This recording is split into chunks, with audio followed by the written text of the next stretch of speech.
my name is Jasmine Suksvath, and my Section 2 book was Love You Forever by Robert Munsch.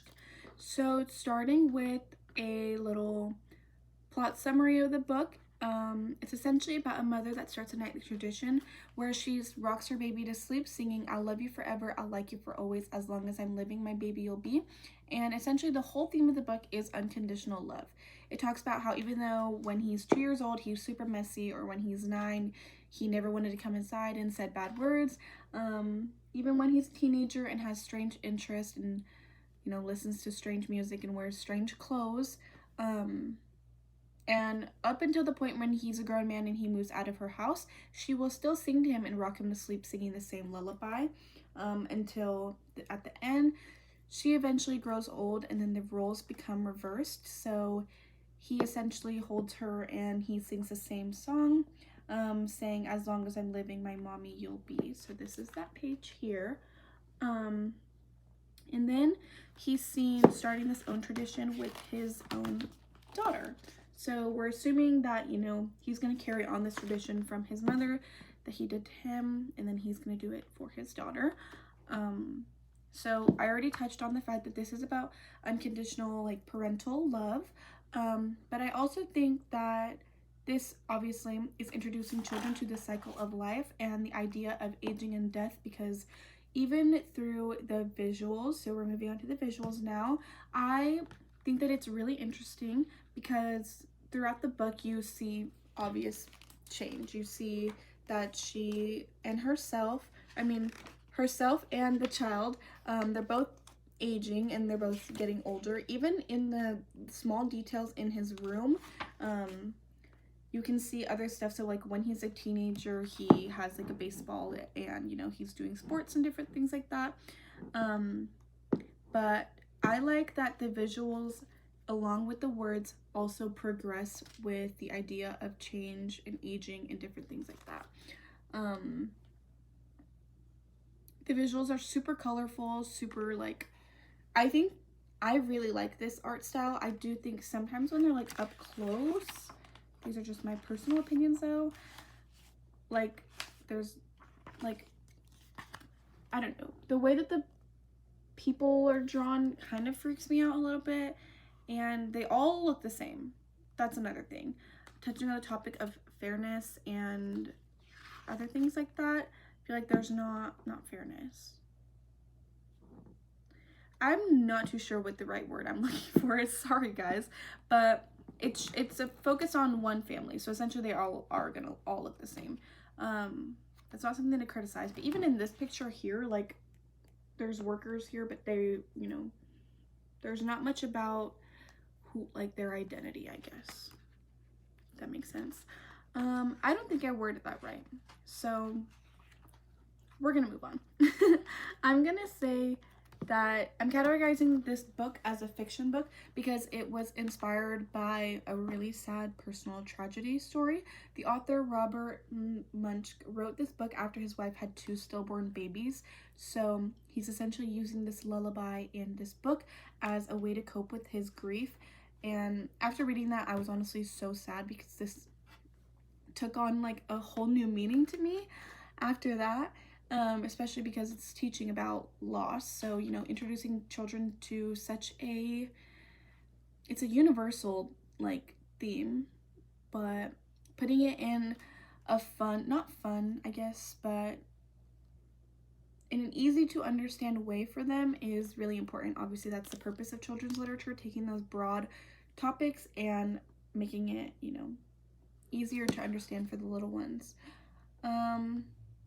My favorite part of the book is this one here. I already talked about it earlier, but the boy grew, he grew, and he grew, and he grew. He grew until he was a teenager. He had strange friends, and he wore strange clothes, and he listened to strange music. Sometimes his mother felt like she was in a zoo. This is my favorite part of the book, just because I think it's kind of funny, it made me laugh whenever I first heard it. And touching on the age appropriateness of this book, we did learn that children are starting to become very fascinated with words and sounds. So I do like that this book says grew, and he grew, and he grew, and he grew. it says that and repeats it over like a lot of these pages. And then the strange friends, the strange clothes, and the strange music. You know, there's a lot of repeating in the book, and obviously the whole lullaby, I'll love you forever, I'll like you for always, as long as I'm living, my baby you'll be. There's so much repeating in this book, again, which is important for their early literacy skills. So those are some of the strengths of this book. Moving on to the weaknesses of the book.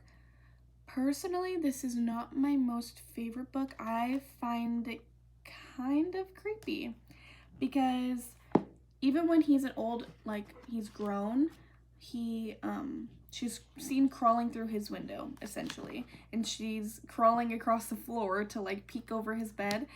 And to me, I find it a little bit weird, but I also understand that it's supposed to be an exaggeration to show parental love, but still, I kind of find it just a little bit creepy. Sorry, my dog. He's outside of my room. And like this picture here, it shows her driving across town with a ladder on the top of her car because she's gonna crawl into his window. So here it shows like I understand what they're trying to do here, but I just am a little bit disturbed. Like, she used the ladder here, crawled through his window, and now this is them. And he's like so much bigger than her. Like, but again, like, that's a mother's son. Like, they're gonna, like, that's the whole point of the book. Something else that I mentioned in my essay is the fact that it also doesn't show him in any other relationship. It kind of just shows mother and son, and then at the very end, father and daughter. But it doesn't show him being portrayed as like somebody's husband. Like, at the very end, obviously he has a kid, but like the mother was never mentioned. You know what I'm saying?